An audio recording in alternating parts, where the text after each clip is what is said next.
সহজ লেসন তো আমাদের সকলকে স্বাগত। আজকে আমরা অষ্টম শ্রেণীর প্রথম পর্যায়ক্রমিক মূল্যায়ন 2025 সালের ইতিহাস বিষয়ের সম্পূর্ণ উত্তর সহ নমুনা প্রশ্নপত্র সেট 5 সম্পর্কে আলোচনা করব।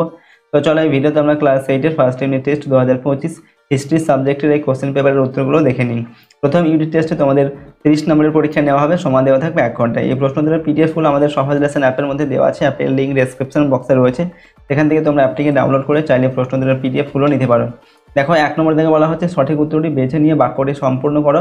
প্রথমে 6টি প্রশ্ন দেওয়া আছে, প্রশ্নের মানে 1 নম্বর করে 1 × 6 = 6। একের কয়ের দাগে বলা হচ্ছে এশিয়াটিক সোসাইটি প্রতিষ্ঠা করেন Jonathan Duncan, Charles Wilkins, David Hare না উইলিয়াম জোন্স। তো এশিয়াটিক সোসাইটি প্রতিষ্ঠা করেন উইলিয়াম জোন্স।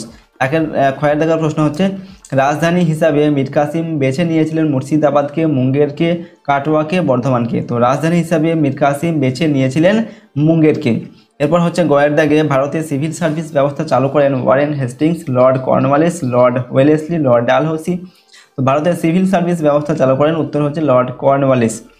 এরপরের প্রশ্ন ঘয়ের দাগে প্রশ্ন দেখো মুর্শিদ কুলি খান বাংলার নাজিম পদ পান 1707, 1717, 1757 খ্রিস্টাব্দে। সঠিক উত্তর হচ্ছে মুর্শিদ কুলি খান বাংলার নাজিম পদ পান 1717 খ্রিস্টাব্দে।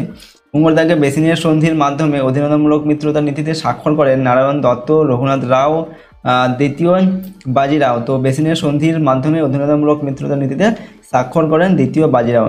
এরপর চয়ের দাগে সুপ্রিম কোর্টের প্রধান বিচারপতি ছিলেন sir Eliza Impey, Lord Clive, Warren Hastings. তো সুপ্রিম কোর্টের প্রধান বিচারপতি ছিলেন স্যার এলিজা ইম্পে। পরের হচ্ছে 2 নম্বর দাগের প্রশ্ন নির্দেশ মতো প্রশ্নগুলির উত্তর দাও। এখানে 4টি প্রশ্নের উত্তর করতে হবে। প্রশ্নের মানে 1 নম্বর করে 1 × 4 = 4। পরের দাগে বেমানান শব্দটা লেখো মাদ্রাজ, কলকাতা, বাংলাতে। 3টির মধ্যে বেমানান শব্দ হচ্ছে বাংলা, এটা উত্তর লিখবে। পরের দাগে হচ্ছে ঠিক না ভুল লেখো মীর কাসিমের পর বাংলার নবাব হয়েছিলেন মির্জাফর, এটা লিখবে ঠিক। এরপর গয়ের দাগের প্রশ্ন বাংলার নদীপথগুলি জারি করেন কে? তো এখানে উত্তর হচ্ছে জেমস রেনেল, ঠিক আছে।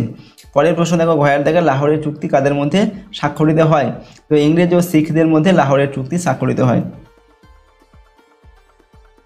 3 নম্বর দাগের প্রশ্ন যে কোনো 2টি প্রশ্নের উত্তর দাও 2-3টি বাক্যে। 2 × 2 = 4। পরের দাগের প্রশ্ন হচ্ছে পলাশীর লুণ্ঠন কাকে বলে? উত্তর লিখবে ব্রিটিশ কোম্পানি মির্জাফরকে সহায়তা করার বিনিময়ে অবাধে সম্পদ হস্তগত করতে থাকে। পলাশীর যুদ্ধের পর সিরাজের কলকাতা আক্রমণের অজুহাতে 1,77,00,000 টাকা ক্ষতিপূরণ নেয় কোম্পানি। তার উপরে ক্লাইভ সহ কোম্পানির উঁচু পদাধিকারীরা মির্জাফরের থেকে প্রচুর সম্পদ ব্যক্তিগতভাবে পেয়েছিলেন। সব মিলিয়ে পলাশীর যুদ্ধের পরে প্রায় 3 কোটি টাকার সম্পদ মির্জাফরের থেকে আদায় করে ব্রিটিশ কোম্পানি। বহু ঐতিহাসিক কোম্পানির তরফে এই অর্থ আত্মসাৎকে পলাশীর লুণ্ঠন বলে অভিহিত করেছেন। পরের দেখা হচ্ছে আইনের শাসন কি? তো ভারতে ইংরেজ শাসন ব্যবস্থার সবচেয়ে উল্লেখযোগ্য দিক ছিল আইনের শাসন প্রবর্তন। আইনের শাসনের অর্থ হলো এই যে আইনের নিরপেক্ষতা, অর্থাৎ দেশের আইনের চোখে সবাই সমান, কেউই আইনের ঊর্ধ্বে নয়। লর্ড কর্নওয়ালিস প্রথম ভারতীয় বিচার ব্যবস্থায় আইনের শাসন প্রবর্তন করেন। গয়ের দেখা হচ্ছে উডের ডেসপ্যাচ কি? 1854 খ্রিস্টাব্দে জুলাই মাসে বোর্ড অফ কন্ট্রোলের সভাপতি চার্লস উড শিক্ষা সংক্রান্ত একটি প্রতিবেদন পেশ করেন যা উডস ডেসপ্যাচ নামে পরিচিত। এই ডেসপ্যাচের মাধ্যমে ঔপনিবেশিক সরকারকে প্রাথমিক থেকে বিদ্যালয় স্তর পর্যন্ত একটি সুগঠিত শিক্ষা কাঠামো গড়ে তোলার পরামর্শ দেওয়া হয়। এই প্রতিবেদনের সুপারিশে কলকাতা, বোম্বাই ও মাদ্রাজে 3টি বিশ্ববিদ্যালয় গড়ে ওঠে। 4 নম্বর দেখা হচ্ছে যে কোনো 2টি প্রশ্নের উত্তর দাও। 4-5টি বাক্যে লিখতে হবে। প্রশ্নের মান 3 নম্বর করে, 3 × 6 নম্বর দেওয়া আছে। পরের দেখা দ্বৈত শাসন ব্যবস্থা বলতে কি বোঝেন?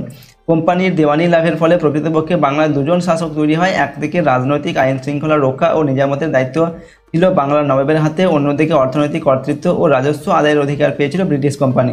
ফলে নবাবের হাতে ছিল অর্থনৈতিক ক্ষমতাহীন রাজনৈতিক দায়িত্ব এবং ব্রিটিশ কোম্পানি পেয়েছিল দায়িত্বহীন অর্থনৈতিক ক্ষমতা। বাংলার এই শাসন ব্যবস্থাকে দ্বৈত শাসন ব্যবস্থা বলা হয়। দ্বৈত শাসন ব্যবস্থার সুবাদে ব্রিটিশ ইস্ট ইন্ডিয়া কোম্পানি নিজেদের বাণিজ্য চালানোর প্রয়োজনীয় বাংলার রাজস্বই ব্যবসায় লগ্নি করতেন। 1765 খ্রিস্টাব্দ থেকে 1772 খ্রিস্টাব্দ পর্যন্ত বাংলায় দ্বৈত শাসন ব্যবস্থা চলেছিল। এই সময়ে ব্রিটিশ কোম্পানির একমাত্র লক্ষ্য ছিল যত বেশি সম্ভব রাজস্ব আদায় করা। এর ফলে বাংলায় ভয়াবহ দুর্ভিক্ষ দেখা দিয়েছিল যা 76 মন্বন্তর নামে পরিচিত।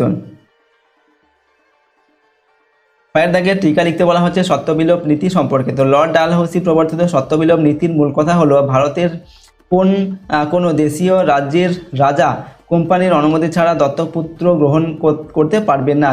উপরন্তু তিনি মারা গেলে ওই রাজ্যটি সরাসরি ব্রিটিশ কোম্পানি দখল করে নেবে। ওকে, গয়ের দাগে হচ্ছে বাংলায় শিক্ষা বিস্তারের ক্ষেত্রে ব্যাপটিস্ট মিশনের ভূমিকা আলোচনা করেন। তো 1800 খ্রিস্টাব্দে উইলিয়াম কেরি শ্রীরামপুরের ব্যাপটিস্ট মিশন তৈরি করেন।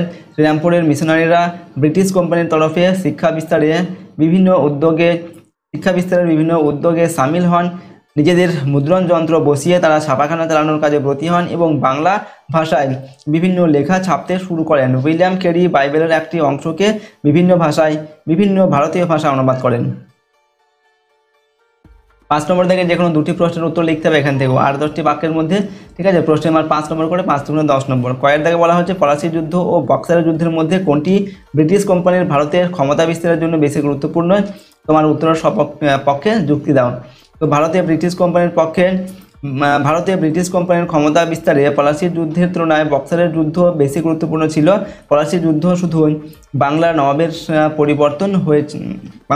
পরিবর্তন হয়েছিল। ব্রিটিশরা বাংলায় ব্যবসা করার অবাধ সুযোগ এবং রাজস্ব আদায়ের ক্ষমতা সরাসরি পায়নি। ভারতের কোম্পানির ক্ষমতা বিস্তারের প্রক্রিয়া শুরু হয়েছিল মাত্র। ওকে, কিন্তু বক্সার যুদ্ধের ফলে কোম্পানির রাজনৈতিক ও অর্থনৈতিক আধিপত্য সুনিশ্চিত হয়েছিল।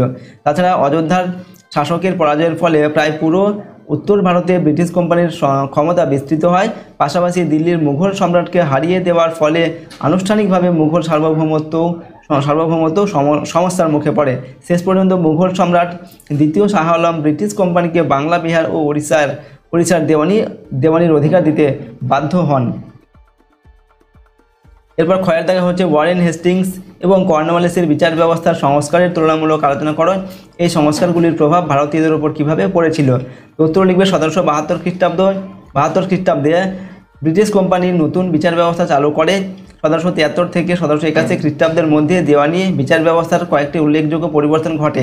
একদিকে হেস্টিংস 11 জন হিন্দু পণ্ডিতদের দ্বারা হিন্দু আইনগুলির সংকলন করিয়ে সেটির ইংরেজি অনুবাদ করেন। মুসলিম আইনগুলোরও সংকলন করানো হয়। এর মধ্যে দেশীয় আইনের ব্যাখ্যার জন্য ইউরোপীয় বিচারকদের ভারতীয় সহকারীদের ওপর নির্ভর করতে হতো না। এতে বিচার ব্যবস্থা কেন্দ্রীভূত ও শৃঙ্খলাবদ্ধ হয়েছিল। ওকে, অপরদিকে লর্ড কর্নওয়ালিস আইনগুলোকে সংহত করে কোড বা বিধিবদ্ধ আইন চালু করেন। দেওয়ানি সংক্রান্ত বিচার ব্যবস্থাকে ঢেলে সাজানো হয়। দেওয়ানি বিচার ও রাজস্ব আদায়ের দায়িত্বকে আলাদা করা হয়। নিম্ন আদালতের রায়ের বিরুদ্ধে উচ্চ আদালতে আবেদনের অধিকার স্বীকার করে নেওয়া হয়। এই ব্যবস্থা ঔপনিবেশিক শাসনের প্রধান স্তম্ভ হয়ে উঠেছিল। গয়ের দাগ হচ্ছে কর্নওয়ালিসের পুলিশ ব্যবস্থার বিবরণ দাও।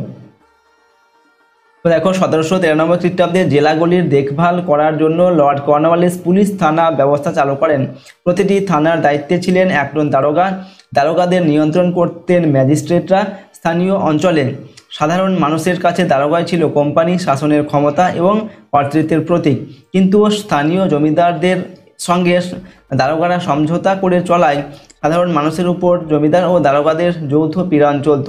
1812 খ্রিস্টাব্দে পাকাপাকিভাবে দারোগা ব্যবস্থার বিলোপ করা হয়।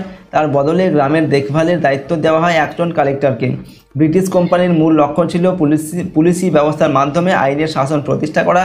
সেই উদ্দেশ্যেই পুলিশ ব্যবস্থা নানা রকম সংস্কার করা হতে থাকে। শেষ পর্যন্ত 1883 খ্রিস্টাব্দে সিন্ধু প্রদেশ অঞ্চলে নতুন ধাঁচের পুলিশি ব্যবস্থা প্রয়োগ করা হয়। ক্রমে আলাদা পুলিশ আইন বানানো হয় এবং ধীরে ধীরে ঔপনিবেশিক কর্তৃত্ব প্রতিষ্ঠা ও তার প্রদর্শনের অন্যতম হাতিয়ার হয়ে উঠেছিল পুলিশি ব্যবস্থা। ঠিক আছে, তো এইভাবে আমরা প্রশ্নের উত্তরটিকে লিখলাম। তো দেখো, আজকে আমরা তোমাদের 8-এর ফার্স্ট ইউনিট টেস্ট 2025 হিস্ট্রি সাবজেক্টের একটি মডেল কোশ্চেন পেপারের সম্পূর্ণ উত্তর আলোচনা করলাম। প্রশ্ন উত্তরগুলো অবশ্যই তোমরা ভালোভাবে মুখস্থ করে নিয়ে প্র্যাকটিস করবে। এগুলো তোমাদের ফার্স্ট ইউনিট টেস্টের ক্ষেত্রে অত্যন্ত গুরুত্বপূর্ণ। ওকে, আর যদি এই চ্যানেলে নতুন হয়ে থাকে চ্যানেলটিকে অবশ্যই সাবস্ক্রাইব করবে। পাশের বেল আইকনে প্রেস করে অল অপশানটিকে সিলেক্ট করে নেবে পরবর্তী ভিডিওগুলি পাওয়ার জন্য। আর ভিডিওটিতে অবশ্যই লাইক করবে আর ভিডিওটিকে বন্ধু বান্ধবীর সঙ্গে শেয়ার করবে। কমেন্ট বক্সে নিজেদের মতামত অবশ্যই লিখে জানাবে। আর এই প্রশ্নোত্তরের পিডিএফগুলো আমাদের সহজ লেসন অ্যাপের মধ্যে দেওয়া আছে। সেখানে অ্যাপের লিঙ্ক ডেসক্রিপশন বক্সে রয়েছে, সেখান থেকে তোমরা অ্যাপটিকে ডাউনলোড করে চাইলে প্রশ্নোত্তরের পিডিএফগুলো নিতে পারো। আজকে আমরা ভিডিওটিকে এখানেই শেষ করছি। সম্পূর্ণ ভিডিওটি দেখার জন্য অসংখ্য ধন্যবাদ।